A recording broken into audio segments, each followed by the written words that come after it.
2 வார போர் நிறுத்தம். Iran America விதித்திருக்கும் நிபந்தனைகள் என்னென்ன? நிரந்தர போர் நிறுத்தம் ஏற்படுமா? ட்ரம்புக்கு ஏற்பட்ட நெருக்கடி என்னென்ன?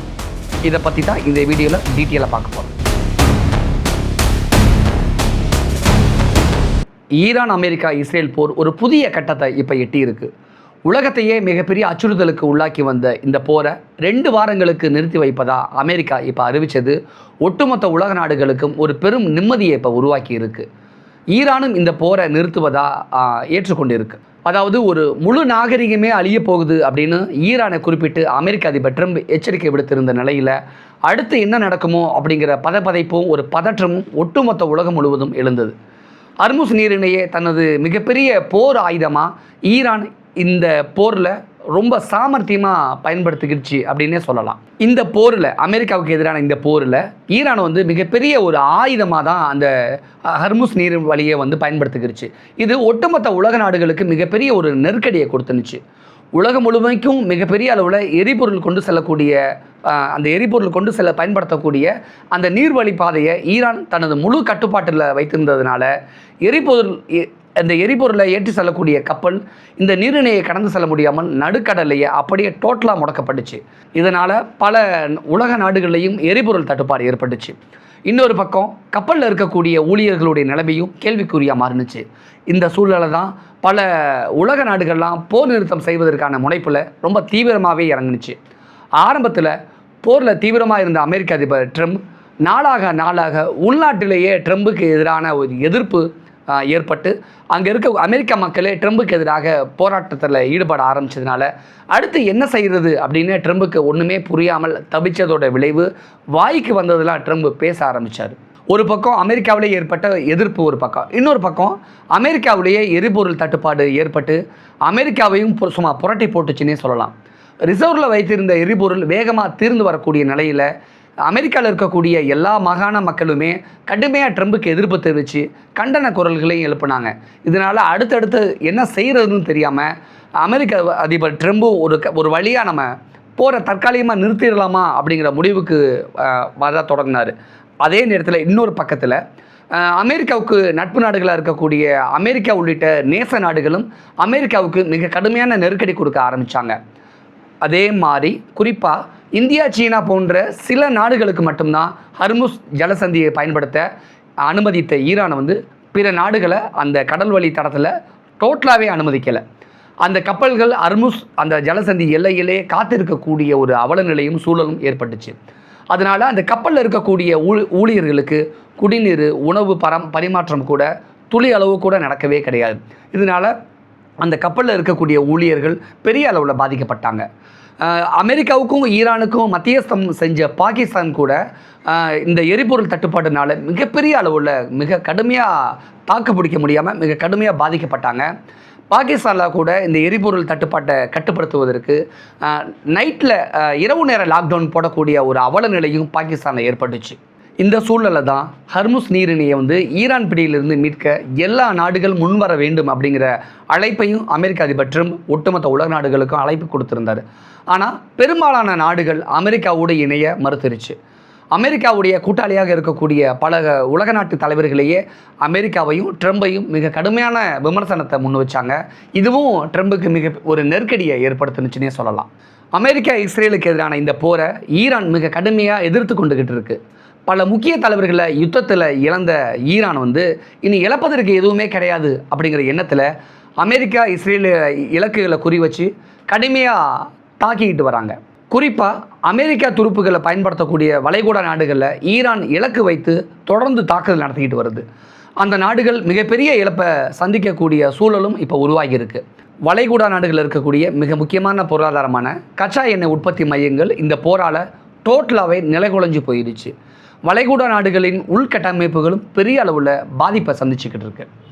உண்மையிலேயே அமெரிக்கா இந்த அளவுக்கு போரினுடைய போக்கு இருக்கும் அப்படின்னு கொஞ்சம் கூட எதிர்பார்க்கவே கிடையாது.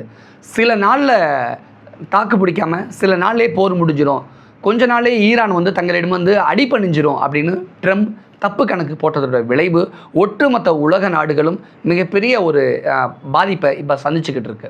முக்கியமாக ஈரானை ரொம்ப லேசாக எடை போட்ட ட்ரம்ப் ரொம்ப சீக்கிரமாக அல்லது ரொம்ப லத்தாஜிக்கலாக இந்த போரை ஸ்டார்ட் பண்ணிட்டாரு அப்படின்னு எல்லாருமே சொல்ல ஆரம்பிச்சிட்டாங்க.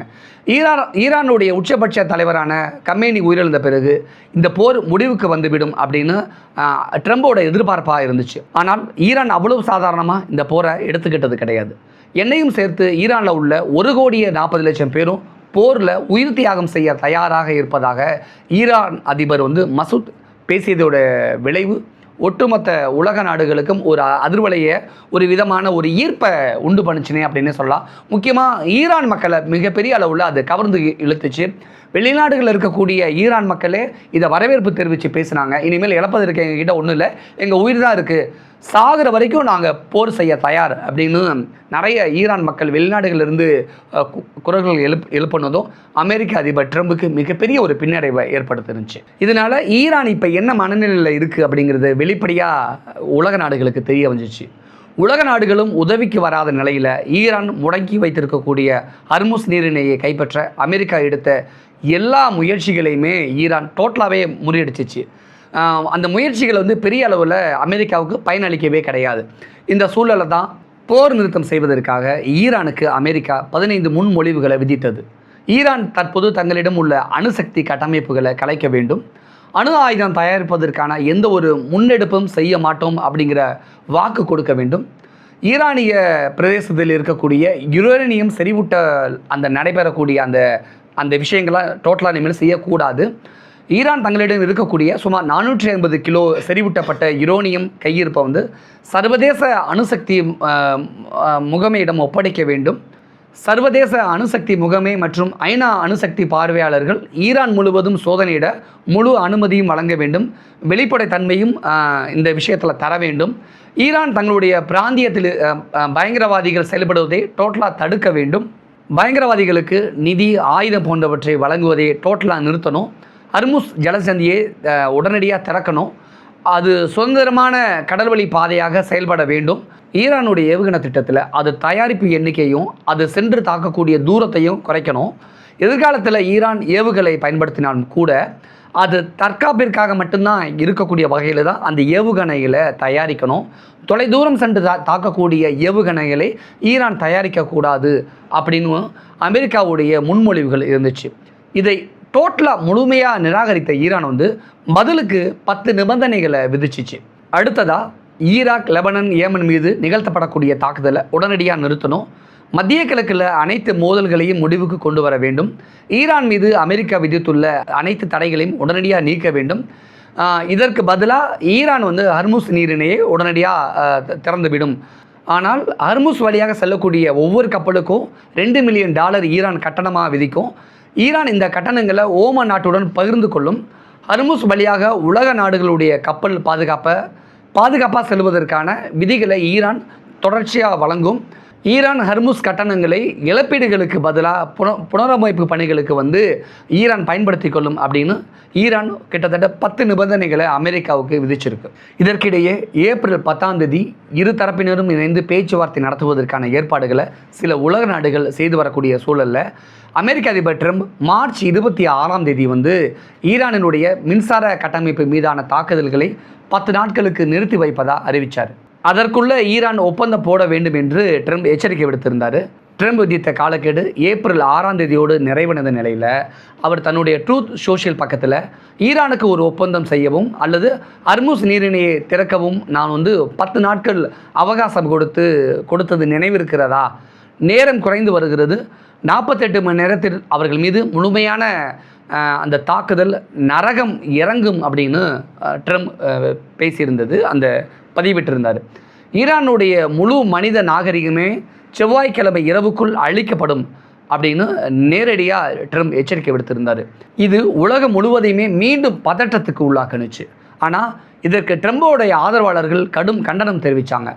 ஐநா சபை உள்ளிட்ட சர்வதேச அளவிலும் அதற்கு மிக கடுமையான எதிர்ப்பு கிளம்புனுச்சு.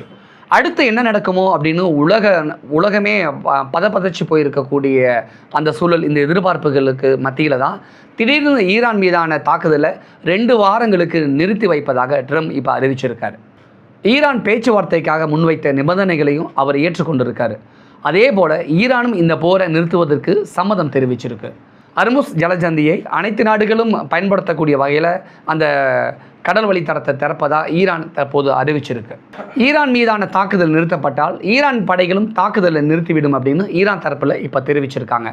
அமெரிக்க அதிபர் ட்ரம்ப் ஹர்முஸ் நீரிணையை திறக்கும் ஈரான் முடிவுக்கு நன்றி தெரிவிச்சிருக்காரு. ஒட்டுமொத்த உலக நாடுகளும் இந்த போர் நிறுத்தத்தால் ஒரு பெரும் நிம்மதி பெருமிச்சு விட்டுருக்காங்க. இந்த போர் நிறுத்தத்தினால ஒட்டுமொத்த உலக நாடுகளும் நிம்மதி பெருமிச்சு விட்டுருக்காங்க. இதன் உடனடி விளைவாக $109 இருந்த ஒரு பேரல் கச்சா எண்ணெயோட விலை இன்றைக்கி வந்து $91 குறைஞ்சிருக்கு. இந்தியா இதுவரை இந்த சூழலை ரொம்ப திறம்பட கையாண்டிருக்காங்க. எரிபொருள் தட்டுப்பாட்டால் சிறு சிறு பாதிப்புகள் இந்தியாவில் இருந்தாலும் கூட ஒரு பெரிய அளவிலான தாக்கம் இந்தியாவில் ஏற்படலை அப்படின்னே சொல்லலாம். ஒருவேளை இந்த போர் இன்னும் நீடித்தால் இன்னும் ஒரு வாரத்தில் இந்தியாவிலே மிகப்பெரிய ஒரு எரிபொருள் தட்டுப்பாடு ஏற்பட்டிருக்கும், பெட்ரோல் டீசல் விலையில் மிகப்பெரிய உயர்வு ஏற்பட்டிருக்கும் அப்படிங்கிற ஒரு அச்சம்லாம் இங்கே இருந்துச்சு. தற்போது ஏற்பட்டிருக்கக்கூடிய இந்த போர் நிறுத்தம் நல்ல செய்தியாக இப்போ மாறியிருக்கு. இந்த தற்காலிக போர் நிறுத்தம் ஒரு நிரந்தரமான அமைதிக்கு வழிவகுக்குமா, போரை முடிவுக்கு கொண்டு வந்து உலகத்தை நிம்மதியடைய வைக்குமா, யுத்தத்தால் உருகுலைந்து கிடக்கக்கூடிய நாடுகள் இருக்கக்கூடிய மக்கள் மீண்டெழுந்து இயல்பு வாழ்க்கையை வாழ ஒரு வாய்ப்பை உருவாக்குமா அப்படிங்கிறதெல்லாம் நம்ம பொறுத்திருந்து தான் பார்க்கணும். ஒரு வழியாக இந்த போர் இப்போதைக்கு 2 வாரம் தற்காலிகமாக நிறுத்தப்பட்டிருக்கிறது வந்து இப்போதைக்கு ஒரு ஆறுதலான விஷயமா இருக்குது. கூடிய விரைவில் ஒட்டுமொத்த இந்தியா மட்டும் இல்லை, தமிழ்நாடு மட்டும் இல்லை, எல்லா நாடுகளுக்கும் இந்த எரிபொருள் தட்டுப்பாடு ரொம்ப இயல்பாக வந்திருக்கும். இந்த 2 வாரத்திலேயே இந்தியாவிலேயே இவ்வளோ பெரிய பாதிப்பு, சென்னையிலேயே தமிழ்நாட்டிலேயே இவ்வளோ பெரிய பாதிப்பு அப்படின்னா இந்தியாவில் ரொம்ப குறைவு இந்த தட்டுப்பாடு, இந்த பாதிப்பு நெருக்கடி ரொம்ப குறைவாக தான் இருந்திருக்கு அப்படிங்கிறது தான் ஒரு உண்மையான விஷயமா இருக்குது. ஆனால் அதுக்கே நம்ம தமிழ்நாட்டு மக்களால் தாக்கு பிடிக்க முடியலை அப்படின்னா உலக நாட்டு மக்கள் எவ்வளோ தூரம் தவிச்சு போயிருப்பாங்க அப்படிங்கிறத கொஞ்சம் யோசிச்சு பாருங்கள். எனிவே போர் தற்போது டெம்பரரியாக நிறுத்தப்பட்டிருக்கு. டோட்டலாக போர் நிறுத்தப்பட வேண்டும், போரே நடக்கக்கூடாது அப்படின்னு நம்ம ப்ரேயர் பண்ணிக்கலாம். போரே நடக்கக்கூடாது அப்படிங்கிறது தான் எல்லாருடைய எண்ணமாகவும் இருக்குது. இயற்கை என்ன நடக்குது, அடுத்து என்ன நடக்க போகுது அப்படிங்கிற நம்ம பொறுத்திருந்து பார்க்கலாம். நன்றி.